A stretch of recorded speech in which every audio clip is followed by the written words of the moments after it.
पहले सीएम बनना चाहते थे, फिर डिप्टी सीएम बनना चाहते थे, फिर राज्यसभा सांसद। चलिए उनको फाइनली मिल गया, विधान परिषद सदस्य मनोनीत हुए वो। मैं उनको बहुत बहुत बधाई देता हूँ। बीजेपी को हम कतई नहीं वोट करेंगे, समाज हमारा कभी नहीं वोट करेगा। अगर एक बार और बीजेपी की गवर्नमेंट बन जाएगी तो बैकवर्ड SC ST माइनॉरिटी जितने भी लोग हैं, एक टेरर फैलाते हैं ये। इलाहाबाद में हमारे समाज के लोगों की नाव तोड़ दी गई, उन लोगों को दौड़ा दौड़ा कर पुलिस ने मारा। क्या की बीजेपी गवर्नमेंट ने? फूलन देवी की प्रतिमा हम लोग लगाने जा रहे थे तो इसी गवर्नमेंट ने फूलन देवी की प्रतिमा को जब्त भी किया। कन्हैया कुमार को यूथ बहुत पसंद है। देश के हित में और राष्ट्र के लिए और देश की जनता के लिए, लोकतंत्र के लिए, संविधान के लिए उनकी सोच बहुत अच्छी है। नो डाउट ये बूस्टर हैं यूथ के लिए, एक बहुत बड़ा नाम है यूथ का कन्हैया कुमार। और निश्चित रूप से मुझे लगता है कि इनके आने से एक बार रिकवरी मोड में आ जाएगी कांग्रेस पार्टी।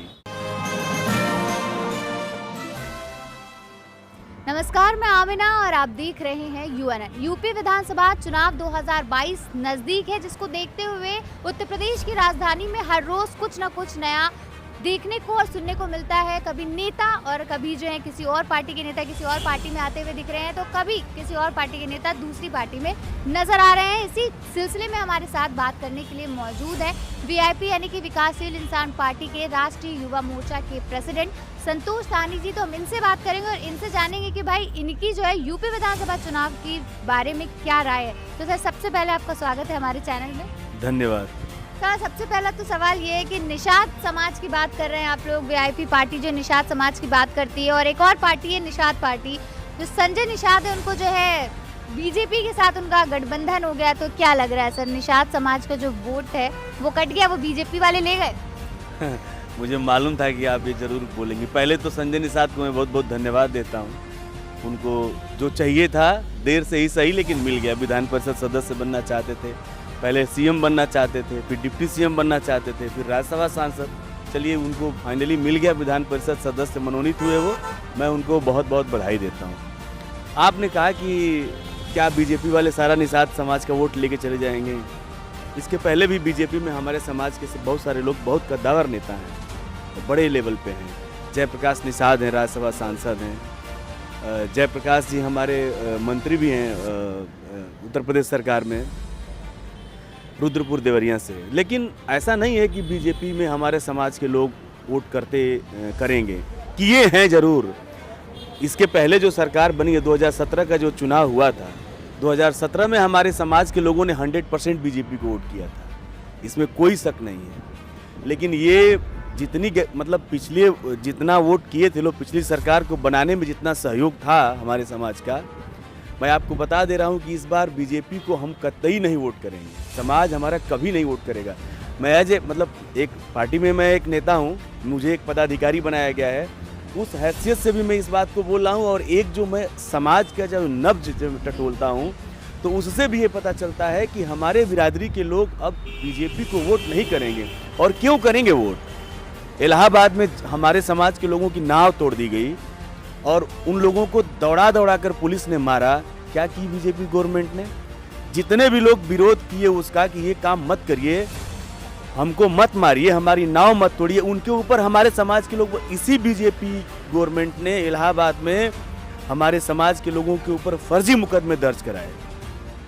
फूलन देवी की प्रतिमा हम लोग लगाने जा रहे थे तो इसी गवर्नमेंट ने फूलन देवी की प्रतिमा को जब्त भी किया। और उसके बाद हमारे पार्टी के कार्यकर्ताओं को, भाई हैं तो हमारे समाज के, अननेसेसरी लोगों ने टॉर्चर किया और बिना वजह जो है मुकदमे दर्ज कराए। तो हमारा समाज क्यों भाजपा को वोट करेगा और हम क्यों बीजेपी को वोट करेंगे? बीजेपी ने हमारे समाज के लिए जो हम लोगों का बालू का खनन का, मछली का पट्टा होता था, उन सभी पट्टों को, सभी अधिकार को ऐसा डिस्ट्रॉय कर दिया कि जो हम लोगों के पास रोजी रोटी के कुछ सीमित संसाधन थे। मैं मछली का काम नहीं करता हूँ, लेकिन बहुत सारी कम्युनिटी हमारी जो है उसी से जुड़ी हुई है, वही उनकी जीविका का साधन है। तो वो ऐसा डैमेज कर दिए। अब कोई भी नेता, चाहे वो मुख्यमंत्री बना दें, चाहे वो प्रधानमंत्री बना दें, बीजेपी में हमारे समाज का विश्वास नहीं रह गया है। और मैं संजय निषाद जी को पुनः बधाई देता हूँ कि वो जो चाहते थे वो उनको मिल भी गया। लेकिन अगर कोई ये कहे कि अभी हम लोगों की रैली होनी है, अभी आपको पता चल जाएगा हम लोगों की रैली होनी है। एक बार जब रैली हो जाएगी तो सबको समझ में आ जाएगा कि निषाद समाज किसके साथ है। सर दूसरा क्वेश्चन ये है कि भाई जैसे चुनाव नज़दीक आ रहा है, कोई नेता इस्तीफा दे रहा है पार्टी से, कोई नेता जो है आ रहा है, कोई नए सदस्य आ रहे हैं। बात करें अगर कांग्रेस की तो बहुत ज़्यादा कांग्रेस भी अब देख रहे हैं कि यूपी में अपना दमखम दिखाने में लगी हुई है। इसी बीच अभी कांग्रेस में दो लोगों ने जो है कन्हैया कुमार जो काफ़ी चर्चा में रहते थे और विवादों से उनका नाता काफ़ी पुराना है, वो भी कांग्रेस ज्वाइन कर लिए। उस पर क्या कहेंगे? उनके ज्वाइन करने से क्या लग रहा है जो कांग्रेस है वो यूपी में कुछ दिखा पाएगी?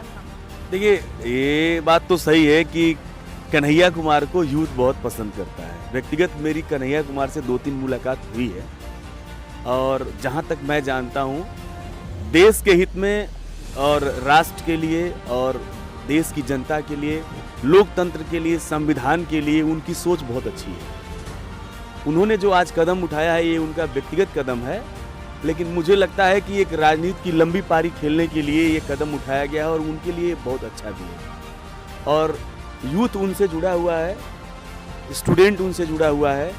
जब जेएनयू का मूवमेंट चल रहा था उस समय मैं भी दिल्ली में था, अभी भी मैं दिल्ली में ही रहता हूँ, तो एक आध बार मैंने भी उनसे, मेरा भी इत्तेफाक आमना सामना हुआ है। तो ये उनका अपना व्यक्तिगत मैटर है, वो कहाँ ज्वाइन करते हैं, कहाँ राजनीति करते हैं। और अभी तो ये सब चीज़ें बहुत अधिक होंगी जैसे जैसे चुनाव होगा। आप देखिए आज जो बीजेपी में लोग हैं 60-70% कांग्रेस के ही तो लोग हैं।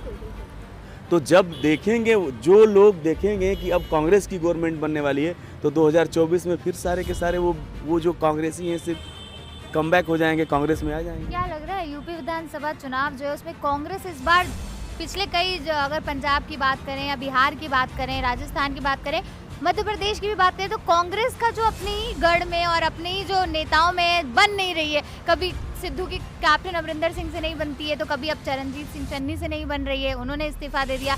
क्या वजह लग रही है? देखिए, पॉलिटिकल पार्टियों में ये सब चीज़ें फ्रिक्शन तो होता रहता है, ये इंटरनल फ्रिक्शन है, होता रहता है, चाहे वो छोटी पार्टी हो चाहे बड़ी पार्टी हो। बट ये है कि उसको सॉल्व भी किया जाएगा। सिद्धू जी का इस्तीफा इसके पहले भी था, बीजेपी में गए फिर कांग्रेस में आए, तो ये सब अप डाउन तो होता रहता है, इससे कुछ बहुत फ़र्क नहीं पड़ेगा। हाँ, कांग्रेस इस बार अगर ये जो कन्हैया कुमार जी जो ज्वाइन किए हैं इससे ये बूस्टर हैं, नो डाउट ये बूस्टर हैं यूथ के लिए। एक बहुत बड़ा नाम है यूथ का कन्हैया कुमार, और निश्चित रूप से मुझे लगता है कि इनके आने से एक बार रिकवरी मोड में आ जाएगी कांग्रेस पार्टी। कांग्रेस पार्टी की तो बात हो गई, अब वीआईपी पार्टी की बात कर लेते हैं। वीआईपी पार्टी के नेता हमारे साथ हैं, वीआईपी पार्टी की बात कैसे ना हो। तो पिछले कुछ दिनों से एक फोटो जो है वायरल हो रही है सर, आपके जो मुकेश सहनी जो है आपके संस्थापक आपकी पार्टी के, वो ओम प्रकाश राजभर और चंद्रशेखर आज़ाद की। तो क्या लग रहा है तीनों का गठबंधन होने वाला है या फिर तीनों एक साथ मिलकर चुनाव लड़ने वाले? क्या था सर, कुछ बताएंगे उस पर? ऐसा है कि राजभर जी, मंत्री जी और रावण जो चंद्रशेखर रावण जी हैं, ये कोई इंसिडेंट कह सकती हैं आप। लखनऊ में एक ही चैनल पे एक ही टाइम पे लगभग मतलब आधा घंटा आगे पीछे कॉन्क्लेव था, तो बट ऑब्वियस है कि लोग एक दूसरे को हेलो हाय किए, ब्रेकफास्ट भी कर लिए एक साथ, तो उसमें कोई बहुत स्टोरी नहीं। फोटो वायरल हुई थी तो ऐसे बंद कमरे में 4-5 लोग दिख रहे थे। ऐसा है कि अब रोड पे तो वो लोग जाके ब्रेकफास्ट करेंगे नहीं, कमरे में ही खाएंगे, बैठ के ब्रेकफास्ट करेंगे। कुछ बात भी हो रही थी। क्या बात हो रही थी? भाई देखिए, वो लोग नेता हैं तो ऑब्वियस सी बात है कि राजनीति पे ही बात होगी। तो अब उसमें क्या बात किए वो लोग, ये सब तो मुझे नहीं पता है, लेकिन ये है कि एक साथ उन लोगों ने ब्रेकफास्ट जरूर किया है। जो फोटो आप देख रही हैं वो फोटो बिल्कुल एक्चुअल है, ठीक है, बट ऐसा नहीं है कि कोई, हाँ, अगर उन लोगों ने कोई मिल के निर्णय लिया होगा और हम लोगों को बताएंगे तो हम लोग उस पर काम करेंगे। भाई जो वो बात किए, अगर उसका कोई रिजल्ट आने वाले टाइम में होगा तो आपको पता चल जाएगा। अभी मुझे कुछ ज़्यादा आइडिया नहीं है। चलिए, सही है। तो सर पार्टी की बात कर रहे हैं आप, तो पार्टी का जरा बताए, रैली की बात कर रहे हैं तो रैली के बारे में कुछ बताना चाहेंगे कि कैसी रैली है? क्या हम लोगों का जो है उत्तर प्रदेश में लगभग 12 से 13 रैली जो है, बड़ी रैली की प्लानिंग है, उस डेट्स भी हम लोग ले चुके हैं।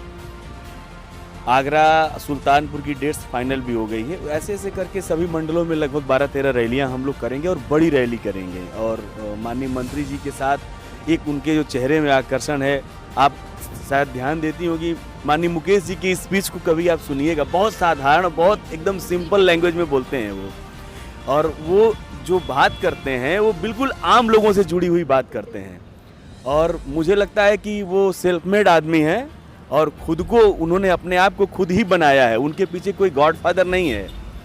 एक कम एज का व्यक्ति जो लड़का जो है मुंबई जैसे शहर में, मेट्रोपॉलिटन शहर में जाके और अपने आप को स्थापित करना एक छोटी बात नहीं है, बहुत बड़ा चैलेंज है। और उसके बाद राजनीति में आना और राजनीति में आके और कम समय में इतना अच्छा नाम बना। वो मतलब लोग कहते भी हैं आज के डेट में बिहार के सबसे अमीर कैबिनेट मंत्री हैं। तो ये सब चीज़ें बहुत इजी नहीं है, आदमी बहुत स्ट्रगल किया होगा और दिन रात एक करके मेहनत किया होगा, तब जाकर यहाँ पर पहुँचा है आदमी। तो उनकी भाषा शैली और उनके खुद के जो संघर्ष हैं वो एक बहुत लंबी स्टोरी है, उसकी हर घटना की एक बहुत लंबी फहरिस्त है। तो उनसे लोग जुड़े, उनके काम से जुड़े, उनकी बात से लोग जुड़े हैं। और अभी रैलियों में जो भीड़ आएगी, जो लोग आएंगे, उससे पिक्चर बिल्कुल तस्वीर साफ हो जाएगी। और आपका जो पहला क्वेश्चन था, पुनः मैं बताता हूँ, किसी भी तरीके से Bharatiya Janata party, BJP, Bharatiya Janata party, योगी और मोदी जी, ये दोनों लोग, ये देखिए कन्हैया जी ने कल एक इंटरव्यू में बोला था, और मैं चूंकि बात आप कर रही तो मैं बता रहा हूँ, इस देश को अगर बचाना है ना, और इस देश की जनता को अगर अब जीवित रहना है, रोजी रोटी के लिए अगर लोगों को बचना है ना, तो भाजपा से और दूरी बनाना बहुत ज़रूरी है। अगर एक बार और बीजेपी की गवर्नमेंट बन जाएगी तो बैकवर्ड, SC ST माइनॉरिटी जितने भी लोग हैं, एक टेरर फैलाते हैं, ये खुद जो है डर बनाते हैं। मुस्लिमों ने यहाँ हिंदुओं को मार दिया, इनका एक ट्रेंड चलता है, मैं बताता हूँ आपको। गाजीपुर का आदमी, गाजियाबाद का आदमी जाके कुशीनगर में बोलता है, वो बोलेंगे कि गाजियाबाद में एक मुस्लिम लड़के ने एक मुस्लिम लड़की को लेकर भाग गया, हिंदू लड़की को लेकर भाग गया, ऐसे बोलेंगे। और बोलेंगे कि एक गाजियाबाद में एक मुसलमान ने एक हिंदू परिवार को जला दिया। अब वो बात कुशीनगर में करेंगे और बात करेंगे गाजियाबाद की, और हमारे लोगों को पता नहीं चलता है और वो जो है आग बबूले हो जाते हैं। और इसी तरीके से गाजियाबाद में बात करेंगे कि कुशीनगर में एक घटना हुई है, एक मुसलमान ने एक हिंदू को मार दिया है। ये न्यूज़ जो है बनाते हैं और ये न्यूज़ फैलाते हैं। आप देखिए अभी तो जनता बहुत समझदार हो गई है, लोगों को सोशल मीडिया के थ्रू बहुत सारे फेक न्यूज़ आते हैं और उस पर लोग जो है एक्शन ले लेते हैं, रिएक्ट करते हैं। बट अब जो है लोग सोचने लगे हैं कि नहीं नहीं, हर न्यूज़ के पीछे रियलिटी को जानना बहुत ज़रूरी है। तो अभी तो इन लोगों का जो एजेंडा है वो थोड़ा स्लो हुआ है, लेकिन बीजेपी अगर एक बार और उत्तर प्रदेश में आ गई तो OBC, SC ST minority, backward class के जितने भी लोग हैं, सभी लोगों की रोजी रोटी का जो साधन और संसाधन है वो सब खत्म हो जाएगा।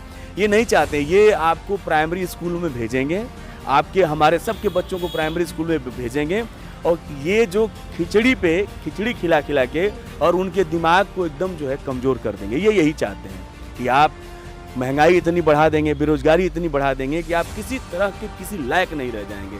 तो इस वजह से बीजेपी से पूरे प्रदेश और पूरे देश में एक एंटी बीजेपी एक लहर चल रही है।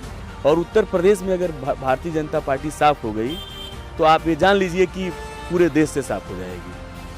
बहुत बहुत शुक्रिया। तो ये थे हमारे साथ युवा मोर्चा के जो प्रेसिडेंट थे संतोष तानी जी, जिन्होंने बड़ी तमाम बातें बताई अपनी पार्टी को लेकर भी, कांग्रेस पार्टी को लेकर भी, और जो बात हो रही है इस समय चर्चा में है संजय निषाद और बीजेपी के गठबंधन को लेकर, उस पर भी उन्होंने अपनी राय रखी। तो अब बस देखना ही होगा कि कुछ ही दिन बचे हुए हैं, यूपी में क्या असर देखने को मिलता है इनके वादों का या फिर उन तमाम और पार्टी के दावों का, कि क्या वो असल में अपना बात और अपनी चीज़ें रख पाते हैं यूपी विधानसभा चुनाव में या फिर नहीं।